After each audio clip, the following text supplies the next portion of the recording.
Good morning students.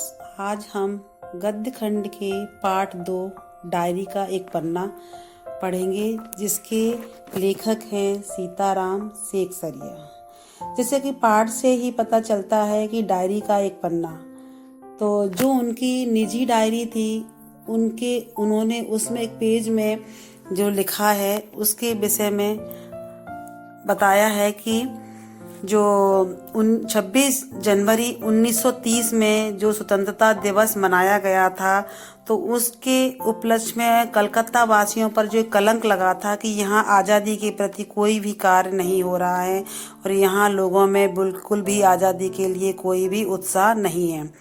तब उसकी पुनरावृत्ति के लिए 26 जनवरी 1931 को स्वतंत्रता दिवस मनाने के लिए कलकत्ता वासियों ने पहले से ही तैयारियां शुरू कर दी गई थी और घर जा करके कार्यकर्ताओं को सभी सूचनाएं भेजी गई थी और उसके लिए 2000 रुपये का खर्च आया था। यहाँ पर जो 2000 रुपये की जो बात की गई है वो इसलिए कहा गया है कि उस समय 2000 रुपये जो स्वतंत्रता दिवस मनाने के लिए खर्च किए गए थे प्रचार प्रसार के लिए, उस समय इन 2000 रुपयों की कीमत बहुत अधिक थी। तो यहाँ जो सीताराम सेकसरिया जी लेखक हैं वो बताना चाहते हैं कि अंग्रेजों से जो देश को मुक्ति दिलाने के लिए महात्मा गांधी ने सत्याग्रह आंदोलन छेड़ा था। इस आंदोलन ने जनता में आज़ादी की अलख जगाई। देश भर से ऐसे लाखों लोग सामने आए जो इस महासंग्राम में अपना सर्वस्व न्यौछावर करने को तत्पर थे। 26 जनवरी 1930 को गुलाम भारत में पहली बार स्वतंत्रता दिवस मनाया गया था। यह सिलसिला आगे भी जारी रहा। आज़ादी के 2.5 साल बाद 1950 में यही दिन हमारे अपने गणतंत्र के लागू होने का दिन भी बना। इस पाठ में लेखक सीताराम सेकसरिया आज़ादी की कामना करने वाले उन्हीं अनंत लोगों में से एक थे। वह दिन प्रतिदिन जो भी देखते, सुनते और महसूस करते थे उसे अपनी निजी डायरी में दर्ज कर लेते थे। यह क्रम कई वर्षों तक चला। इस पाठ में उनकी डायरी का 26 जनवरी 1931 का लेखा जोखा है। नेताजी सुभाष चंद्र बोस और स्वयं लेखक सहित कलकत्ता के लोगों ने देश का दूसरा स्वतंत्रता दिवस किस जोश खरोश से मनाया। अंग्रेज प्रशासकों ने इसे उनका अपराध मानते हुए उन पर और विशेषकर महिला कार्यकर्ताओं पर कैसे कैसे जुल्म ढाए, यही सब इस पाठ में वर्णित है।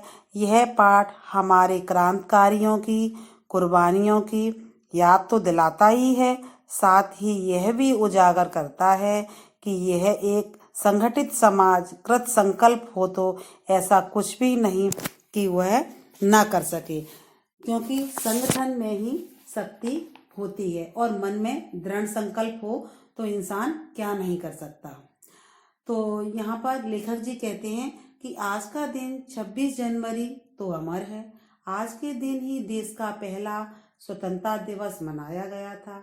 इस वर्ष भी उसी की पुनरावृत्ति की जा रही थी। मतलब पुनरावृत्ति जो की जा रही थी, जो 26 जनवरी 1930 में मनाया गया था, वहाँ उनके कलकत्ता वासियों के ऊपर जो कलंक लगा था और उसी कलंक को धोने के लिए उसी की पुनरावृत्ति 26 जनवरी 1931 को ये बड़े जोश के साथ मनाने की तैयारियां चल रही थी।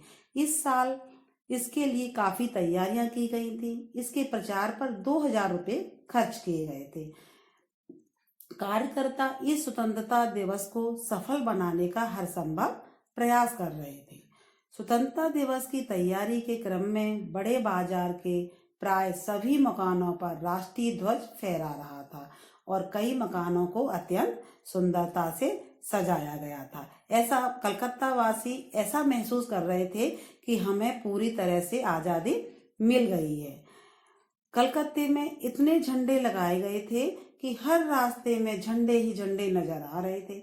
ऐसी भव्य सजावट कलकत्ता में पहली बार की गई थी। स्वतंत्रता दिवस के इस कार्यक्रम को विफल बनाने के लिए अंग्रेजों ने जगह जगह पर पुलिस तैनात कर दी थी। मोटर और लारियों में गोरखे और सार्जेंट प्रत्येक मोड़ पर तैनात कर दिए थे, जिससे कि भारतीय कोई भी ऐसा कार्य ना करें कि वो उन्हें आज़ादी मिले और कोई भी ऐसी वो आगे कदम ना उठाएं। तो घुड़सवारों का भी प्रबंध था। सारी पुलिस को इसी काम में लगा देने से बड़े बड़े पार्कों और मैदानों में पुलिस ही पुलिस घूम रही थी।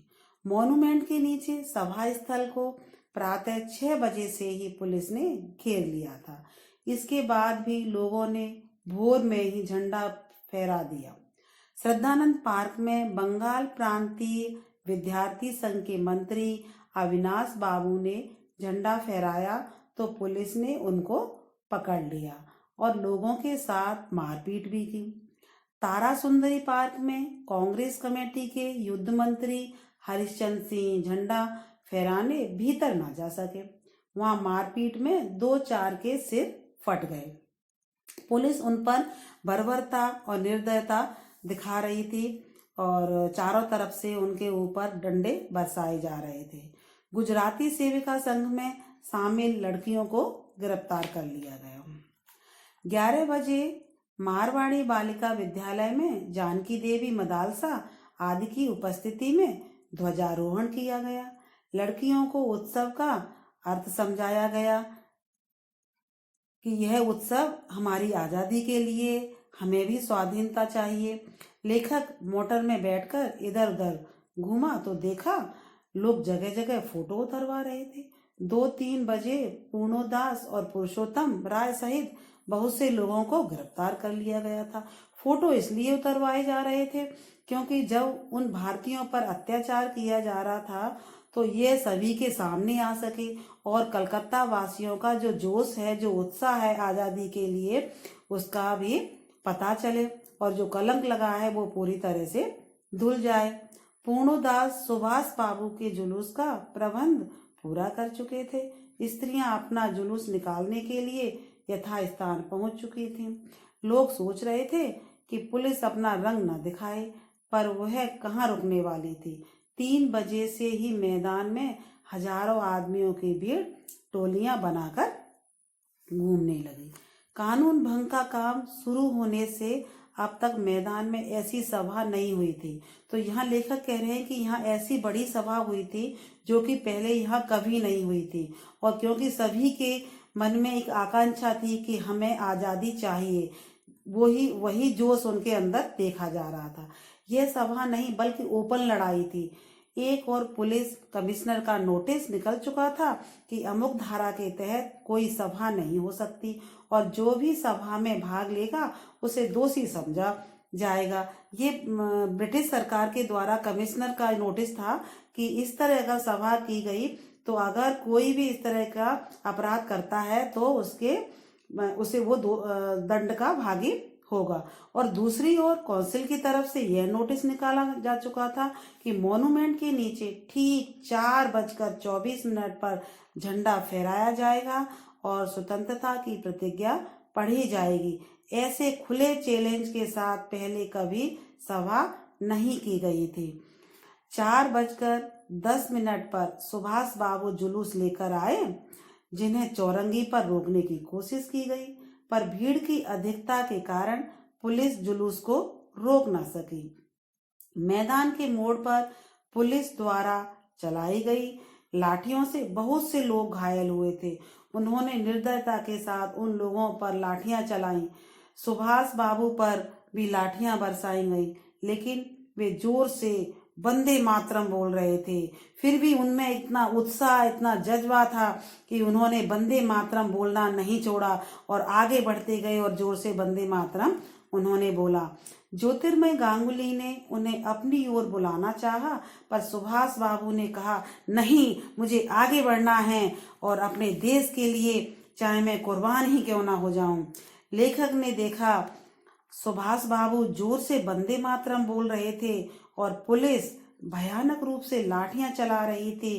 क्षितिज चटर्जी के फटे सिर से खून बह रहा था। इसी दशा में स्त्रियां मॉन्यूमेंट की सीढ़ियों पर चढ़कर झंडा फहरा रही थी। महिलाओं ने भी बढ़ चढ़कर के इसमें हिस्सा लिया और प्रतिज्ञा पढ़ी जा रही थी। स्त्रियों की संख्या बहुत अधिक थी। इधर वॉलेंटियर लाठियां पड़ने पर भी पीछे नहीं हट रहे थे। उनमें जोश दिखाई दे रहा था। सुभाष बाबू को पकड़कर लाल बाजार लॉकअप में भेज दिया गया। कुछ देर बाद बहुत बड़ा झुंड बनाकर स्त्रियां वहां से चलीं। इसी बीच ठंडी पड़ी पुलिस ने फिर डंडे चलाने शुरू कर दिए। इस बार बहुत से आदमी घायल हुए। वहीं मोड़ पर 50-60 स्त्रियां बैठ गईं, जिन्हें पुलिस लाल बाजार ले गई। इसी बीच विमल प्रतिभा के नेतृत्व में स्त्रियों का एक दल आगे बढ़ गया। उनको बहू बाजार के मोड़ पर रोका गया। बीच बीच में पुलिस इकट्ठी भीड़ पर लाठियां चलाती रही और उन भारतीयों पर अत्याचार करती रही। करीब पौन घंटे बाद पुलिस की लारी आई। जब पुलिस की गाड़ी आती है और कई आदमियों को पकड़कर ले गई। लेखक के साथ काम कर चुका ब्रजलाल गोयनका झंडा लेकर वंदे मातरम बोलकर इतनी जोर से मॉन्यूमेंट की ओर दौड़ा कि गिर पड़ा। बाद में एक अंग्रेजी घुड़सवार ने उसे लाठी मारकर पकड़ा और कुछ देर दूर ले जाकर छोड़ दिया। इसके बाद वह 200 आदमियों का जुलूस बनाकर लाल बाजार गया, लेकिन उन्होंने फिर भी हिम्मत नहीं हारी और वो आगे बढ़ते गए, जहां वह गिरफ्तार हो गया। मदालसा सहित 105 स्त्रियां पकड़ी गईं, जिन्हें बाद में छोड़ दिया गया। इतनी बड़ी संख्या में स्त्रियों की यह पहली गिरफ्तारी थी। करीब 8 बजे कांग्रेस ऑफिस से फोन पर पता चला कि करीब 200 से ज्यादा आदमी घायल हुए हैं। डॉक्टर दासगुप्ता उनकी देखरेख तथा फोटो उतरवा रहे थे। वो इसीलिए ये कार्य कर रहे थे कि उनके विषय में पता चले कि उनमें इतना जोश है और वे उत्साह के साथ देश की आज़ादी के लिए अपना योगदान दे रहे हैं और एक ब्रिटिश सरकार के प्रति भी पता चले कि वो भारतीयों पर कितना अत्याचार कर रही है। अस्पताल जाने पर ज्ञात हुआ कि 160 आदमी तो अस्पताल पहुंचे हैं, बाकी घर चले गए। सो अलग अवश्य यह संख्या 200 से ऊपर रही होगी। पकड़े गए आदमियों की संख्या का पता नहीं चला, पर लाल बाजार के लॉकअप में उनकी संख्या 105 थी। बंगाल या कलकत्ता के नाम पर काम न होने का जो कलंक था, वह आज पूरी तरह से धुल गया कि उन्होंने किस तरह जोश और उत्साह के साथ देश की आज़ादी के लिए अपना योगदान दिया। यहाँ भी बहुत सा काम हो रहा है, यह उन्होंने निश्चित रूप से दिखा दिया।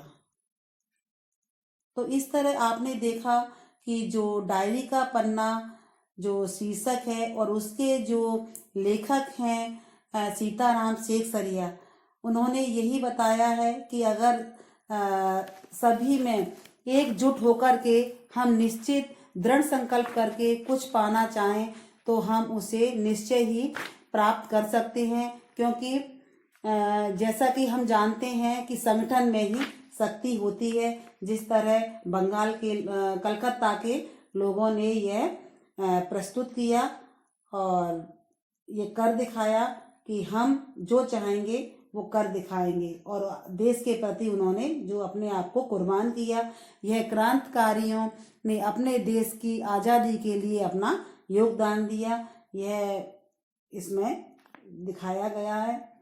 धन्यवाद।